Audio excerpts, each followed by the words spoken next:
And we're delighted to have with us on the program the wonderful pianist Momoro Ono.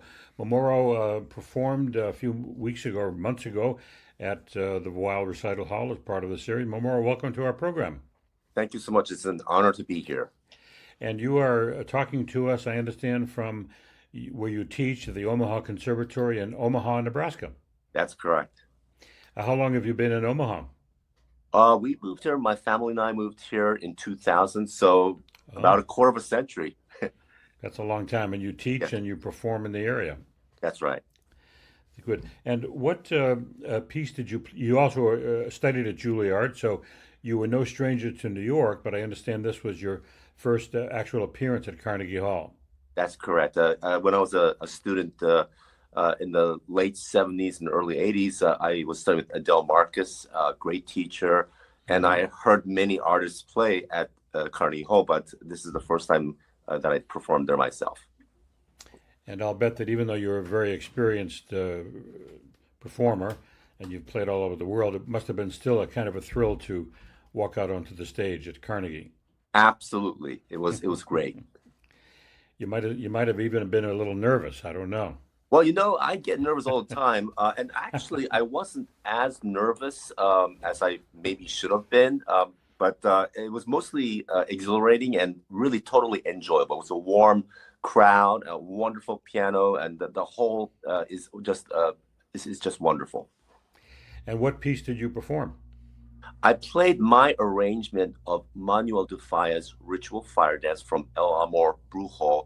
And actually, it was my very first encore. I actually played it when I was 12 or 13, many, many Oh, moons ago. really? Yeah. Wow. And where did you do your early studying? I'm from Baltimore, Maryland, and my parents are still there. I Ah, studied at the Peabody Preparatory with Julian Martin. So, yeah, that's where I was getting my earliest training. and I understand you also studied with Leon Fleischer. Tell us a little bit about working with Leon. Yes, I first met Leon Fleischer when I think I was 10. I happened to just meet him at a television station in Baltimore because I was playing a solo piece as a preparatory student.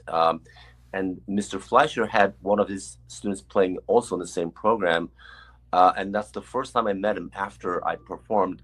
And through Julian Martin, who was himself a student of Leon Fleischer, I would sporadically play for Mr. Fleischer, but I really didn't study on a regular basis until the 80s after I came back from Juilliard to study with Mr. Fleischer. So by the time you met Leon, you were old friends in a way. Yeah, You sort had, of. and what would you say were the hallmarks of his teaching? What did you come away with learning the most from this great pianist and teacher?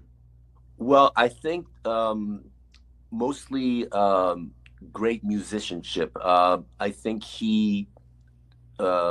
we were fortunate to be studying with a great artist.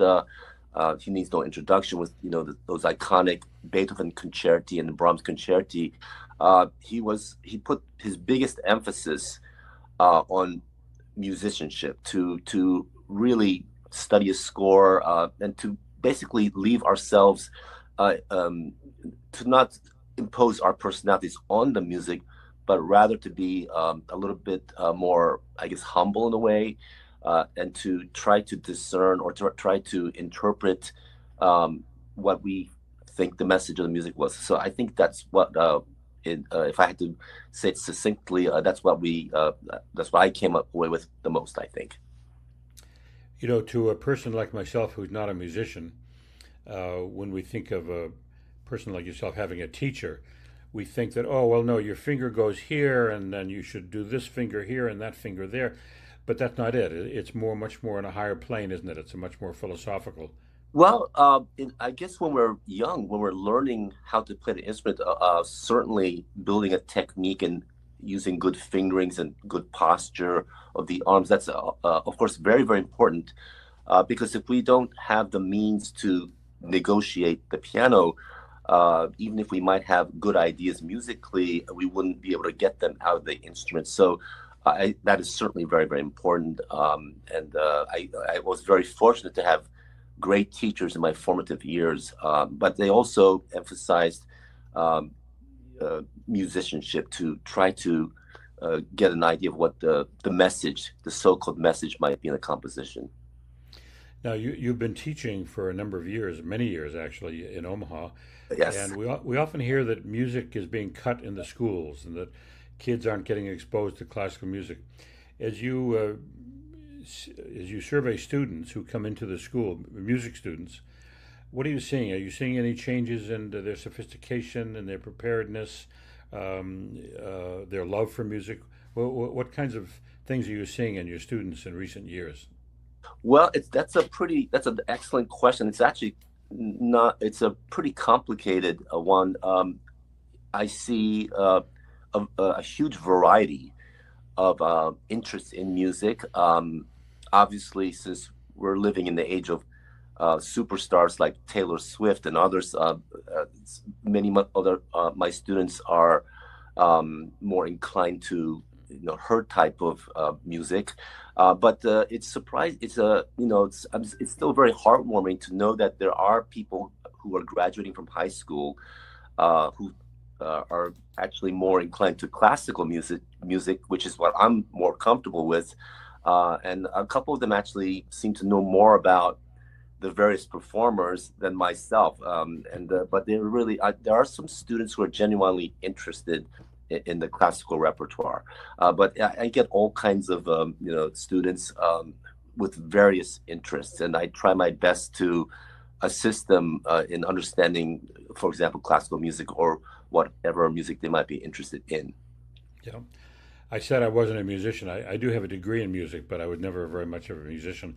But I remember my first day at Boston University as a freshman, and I was standing in line, and I was chatting with a woman, a fellow freshman, and I said, "Oh, so what sort of music do you like?" And she said, "Well, I like slow music." I said, "Oh, well, you must like the slow movements of Bruckner symphonies." I had no idea who Bruckner was, and I realized that I was a little bit of an outlier because by that time I had a pretty good grasp of the repertoire. But Momoro, I wanted to ask you a question. Anybody watching this who can jot your name down from the screen should know that you're well represented on YouTube, and there are quite a few performances on YouTube that I've seen of yours. But one piece in particular that I enjoyed very much was a piece called Through Chaos. Now, Through Chaos is your own composition. Am I right? That's right. Yes. So you're a composer as well, and I would urge people to watch that because it's a wonderful piece. Tell us a little bit about Through Chaos and what the title means. Well, I am so flattered that if you enjoyed that composition of mine, I don't really consider myself to be a composer. All of my degrees are in piano performance, and I'll tell you frankly what happened. Actually, I am in the very room where Through Chaos materialized. This is the room, and so during the course of my teaching here, sometimes things happen, and students can't make it to their lessons, either for legitimate reasons like they're not feeling well, or maybe they just aren't ready for the lessons. But anyway, since the beginning of the spring semester of this year, I started doing more improvising instead of working on repertoire I usually play in a recital. I started just improvising. And at first it was very scatterbrained and there was absolutely no continuity anywhere. And I also remembered I still have actually a chorale. I was almost going to say Bach, but no, it's my chorale. I still have a theory assignment. It was for my freshman year at Juilliard. And I still had this chorale in G major that I wrote as an assignment. And so I somehow, all the chaotic things I was improvising in this room, I thought maybe I would write a piece that shows very strong emotions of despair, anger, the negative emotions that unfortunately we're experiencing a lot of in this world. And I thought at the end I would place my chorale, which is a very serene, peaceful piece in G major. And so since students won't show up for lessons occasionally, it took about almost maybe 2.5 months, something like that, because I remember I think I completed it sometime in March. I was able to somehow put these ideas together in a way, and then I premiered it at Creighton University, where I also teach Creighton University here in Omaha, and I played it there to commemorate our new Steinway D, which we got. And so, but I really, when people, of course, I'm very flattered when people give me positive feedback, but I don't really consider myself a composer, and so I was always surprised with these compliments, and also I was in the piece was accepted to be performed at a piano conference, the NCKP conference, which just took place not that long ago near Chicago. So it was, to my surprise, it was actually accepted for me to perform, and I did. It was actually next to last piece, right before Lowell Lieberman's composition for two pianos. I was very flattered. So that's what I have done with that piece. Well, the piece is called Through Chaos, and it's available on YouTube, and I urge people to listen to it. It's a wonderful piece. Maybe you should give you a little more consideration to composing. Yeah, Thank you. You can start late in life. Vincent van Gogh didn't start painting until late in life, so there's hope for you. Well, I appreciate that. I appreciate any encouragement. Well, it's wonderful talking with you, Momoro Ono. We look forward to all of your performances on YouTube and all your future endeavors. And we want to thank you for taking the time to come into school on Sunday and talk to us. Thank you so much. I thoroughly enjoyed speaking with you. Take care. Take care.